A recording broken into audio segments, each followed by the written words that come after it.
Hi, Mark Talley. This is your granddaddy Reed speaking. So you wish to know something about my participation in World War I. Well, that's a mighty tall order, young fella, because you see it has been nearly 60 years since the beginning of that war, and my memory's not quite up to what it used to be. But maybe I can cover some of the events. I will begin from the time the United States entered the war on April 6, 1917. But first I would like to tell you about my status and about some of the conditions that existed around Roanoke prior to the war. I was gainfully employed by the Davis Photo Company and had been with them since early 1913. Little dreaming of a war, or that I would soon become a part of it. But Providence has a strange way of changing things. We had a National Guard company in Roanoke, the 1st Company Virginia Coast Artillery Corps, composed exclusively of business and professional men, doctors, lawyers, school teachers, professors, master mechanics, merchants, executives, and the like. The company was organized about 1912 and 1913 and was looked upon as a social organization. You couldn't become a member unless you had some kind of a profession, or if you were one of the elite of Roanoke. Military drill was a minor part of its function. In fact, the company drilled no more than 4 or 5 times a year, but would get together for all kinds of social functions. So when the war broke out, that was really a sick bunch of guys. But they made a wonderful record for themselves. Over half of them became officers before the war ended. I too received a commission and rose to the rank of major. But this was after the war, and with the Virginia National Guard. Well, the company was called into service and were in training at Fortress Monroe just 4 days after the war was declared. Shortly after their arrival at the fort, several of its members returned to Roanoke to recruit new members in order to bring the company up to war strength. And that's when I became involved.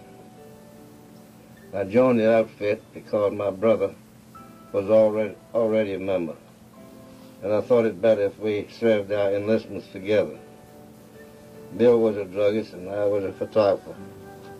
So you see, the company was still abiding by the old tradition and would accept only professional men. I had enlisted on April 27, 1917, and was on my way to join the company that same night. The new recruits who went down with me were a dentist, a newspaper reporter, a baker, a dining car steward, a master plumber, and an executive of the Northwestern Railway. Although this was a new life for me, I really enjoyed my military training. These fellows were intelligent enough to learn quickly and could understand exactly what our instructors were talking about. We were first billeted in regular Army barracks. When the company was recruited to its full strength, we were moved down the peninsula to Battery Church, where we lived in squad tents. Our camp was immediately behind Battery Church that had 2 10-inch disappearing heavy artillery pieces. We would drill on these guns twice a day, 2 hours in the morning and one hour at night.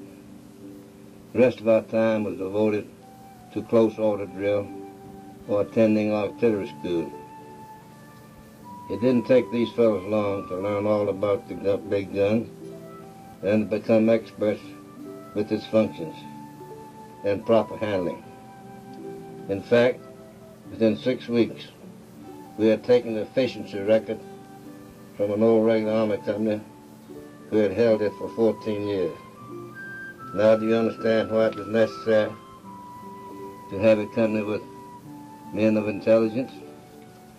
My job on the gun was with an 8-man crew whose duty it was to ram the shell into the breech of the gun, then follow it with 150 pounds of powder. Some of the shells would weigh from 1,500 to 2,000 pounds, and it took 8 men to ram it into the barrel. This was quite an intricate affair, but will not take time here to explain it.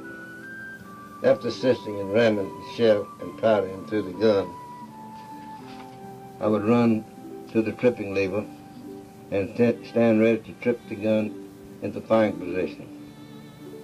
There were 2 such levers, one on each side of the gun, and unless these levers were tripped at exactly the same time, the gun would not go into battery or firing position.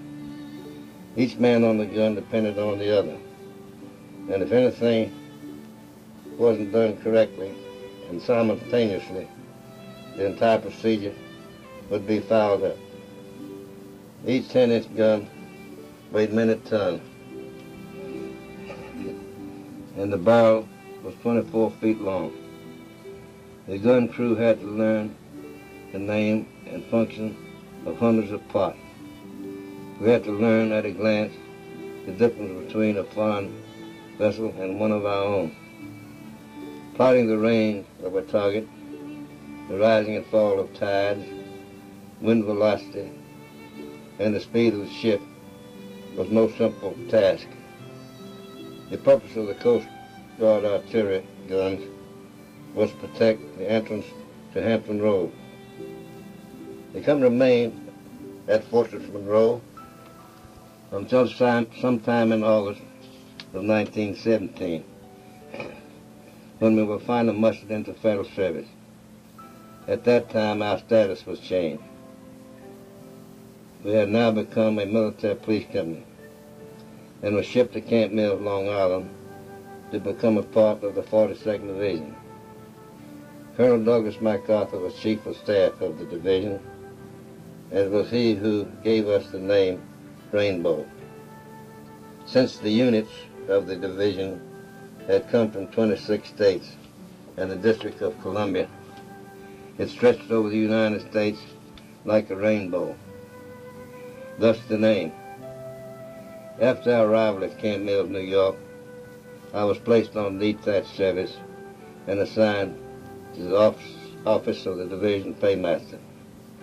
Although my name was kept on the company roster, I never served with the company again. In addition to checking payroll, I would go with the paymaster to the sub-treasurer of the United States in New York City to pick up money for the various payrolls, and would stand by his side as he paid off the troops. On one of these trips, I met a Mr. Clinton W. Ludlam, an official at the Treasury. He heard me talking to the paymaster and asked if I was from Virginia. I told him that I was, which seemed to please him very much, because he had been originally from Virginia also. After that meeting, we became very close friends. One morning while at the Treasury, he took me into the vault to show me the layout. The vault was about 30 feet square, and the shelves were stacked high with currency of all denominations. Hundreds of millions of dollars in cash. That was the first time and only time I ever saw a $10,000 bill. There were several large bins chock full of $2.5, $5, $10, and $20 gold coins, worth many millions more. More money than I had ever seen or would ever expect to see again. And me with a .45 automatic swinging from my side. Not a chance, because there were at least 40 or 50 guards about the place. I corresponded with Mr. Ludlam for over 50 years, or until his death just a few years ago. By mid-October, the division was completely mobilized, and we sailed for overseas on October 18, 1917. leaving from Hoboken, New Jersey, and arriving at St. Nazaire, France on November 1st, 1917, after 14 days at sea. I was on board the troop ship, the Covington, a German passenger ship that had been interned at the outbreak of war, and later converted into a troop ship. The Covington carried 8,000 or 9,000 troops and a crew of about 1,000. Our convoy was made up of 8 troop ships with a heavy naval escort. The ships traveled in double file with a destroyer leading the pack, 3 light cruisers on each flank with a heavy cruiser bringing up the rear. In addition to these big naval vessels, 6 submarine chasers were scouting around the convoy both day and night. We needed a large escort because the entire division was moving in that convoy. At one time, the convoy was within 100 miles from the coast of Africa. It took 14 days to make the trip because we were constantly dodging submarines all the way. The Navy was extremely proud of its accomplishments during the war because they had transported nearly 2 million men to Europe without the loss of a single man. But many of the ships were sunk on their return to the United States, and the Covington was one of them. St. Nazaire, France, is on the Loire River, which is deep enough to dock large ships. After we had docked, I would guess that the deck of the ship was about 25 or 30 feet from the water. Frenchmen in small boats were all around us, selling various articles to the troops on board. The boat immediately below my brother and me was selling apples. Brother Bill tied a strong cord to his campaign hat, put a quarter in it, dropped it down to the boat below, and when he pulled the hat up, he had 4 or 5 apples. I did likewise, but put only a nickel in my hat, for which I received 10 or 12 apples. Brother Bill raised hell about that, but there wasn't anything he could do about it. I suppose the Frenchman thought my nickel was worth more than the quarter. The Rainbow was the first complete division to arrive in France, and I was one of the first 25,000 American soldiers to set foot on French soil. General Blackjack Pershing, with several thousand troops of the 1st Division, had already arrived in France. Pershing was the commander-in-chief of all the American Expeditionary Forces. The American divisions were made up as follows. Divisions from number 1 through 25 were regular Army troops. Divisions from 26 through 50 were made up of National Guard troops. All others were National Army divisions, composed mostly of draftees. Very few of these National Army divisions ever arrived in France, but those that did saw very little action at the front. They didn't get across until the war was nearly over. We remained aboard the ship at St. Nazaire for another 24 hours. Quarantined, I suppose. Now we had been on board a nasty, stinking ship for 15 days, and all were tired, peeved, grouchy, and dirty. On the 16th day, we were marched to a freight train of about 15 cars. The French boxcars were about half the size of an American car, and all looked old and shabby. Their boxcar would accommodate 8 horses or 40 men. Wooden boards were our seats. These boards were attached along the inside of the car. There were no toilets. With so many packs and blanket rolls, there was no room to lie down on the floor. Nevertheless, one of the fellows